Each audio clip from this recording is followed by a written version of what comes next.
ये जगदम्बा मैया की जय। यह नवरात्रि का समय चल रहा है। आइए माँ के बारे में ही चर्चा की जाए। माता सर्वोपरि है। माँ की वंदना किए बिना कोई कार्य संभव नहीं है। यूं तो सब विद्वानों ने बताया है कि माँ के 9 रूप हैं। नाम भी बताए हैं: शैलपुत्री, ब्रह्मचारिणी, कात्यायनी, कूष्मांडा, कालरात्रि इत्यादि आदि 8 नाम बताए। 9वीं वो स्वयं है। ये 8 अंग विभाजित होते हैं, अर्ध रूप बनते हैं। विष्णु का लक्ष्मी,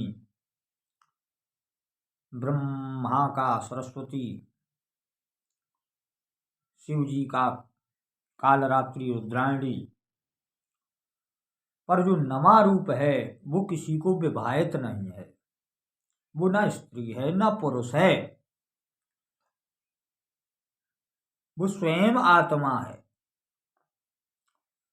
जिसे वेदों ने आत्मा कहा है, संबोधित शब्द लगाकर लोगों ने उसे परमात्मा कहा है। तो माँ के विषय में दूसरे तरीके से समझते हैं।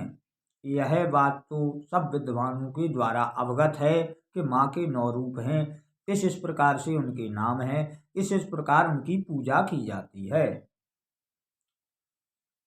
यहाँ दूसरे प्रकार से समझते हैं। यह जो विश्व है, इसमें 8 अंग गीता में भगवान ने कहे हैं: छित, जल, पावक, गगन, समीरा, मन, बुद्धि और अहंकार। यह 8 प्रकार से विभाजित मेरी जड़ प्रकृति है। जितने शरीरधारी उत्पन्न होते हैं, जितनी मूर्तियां, प्राणी, जीव उत्पन्न होते हैं, उन सब की यह प्रकृति माता है। वह चाहे मनुष्य हो, पशु पंछी, वृक्ष आदि, नदी या पर्वत, पृथ्वी, सूर्य, चंद्र, पवन, पानी, अग्नि, कुछ भी हो, इन सब की माता प्रकृति है। यह सब प्रकृति से ही उत्पन्न है और सब प्रकृति रूप ही है, क्योंकि माँ के ही अंशों से पुत्र होता है। इस प्रकार से ये सब अष्टांगिनी माँ के ही स्वरूप हैं। इन सब की माता प्रकृति है। यह माँ का अष्टांगिनी रूप है जो विश्व है। इस विश्व में जो मूर्तियां हैं, जो प्राणी हैं, जो शरीरधारी हैं, जो बिना शरीरधारी हैं, वह सब माँ से ही उत्पन्न है। यह माँ का एक रूप हुआ जिसे अष्टांगिनी रूप कहते हैं। यह सगुण रूप है जो दिखता है, जिसमें हम आप सब उत्पन्न हैं। इसलिए उस माँ के पुत्र हैं तो माँ सदा वंदनीय है। और दूसरा जो रूप है माँ का, वह रूप है निर्गुण रूप, शुद्ध सच्चिदानंद रूप, योग माया रूप, जिससे यह प्रकृति उत्पन्न हुई है। वह रूप, वह योग माया रूप है, जिस रूप के बारे में जानना असंभव है, क्योंकि वेद भी उस रूप के विषय में नहीं जानते। वेद नेति के हारा, नेत नेत मानी पुनः पुनः कह के कर हार जाता है। वह माँ का योग माया रूप है, जो सबसे बड़ी शक्ति है। उसी को कहते योग माया, जिससे बड़ी कोई शक्ति नहीं, जिसके विषय में भगवान श्री कृष्ण ने गीता के 10वें अध्याय के लास्ट श्लोक में कहा था, अथवा ज्ञातेन तवा अर्जुन, हे अर्जुन, इस बहुत जानने से तेरा क्या प्रयोजन है।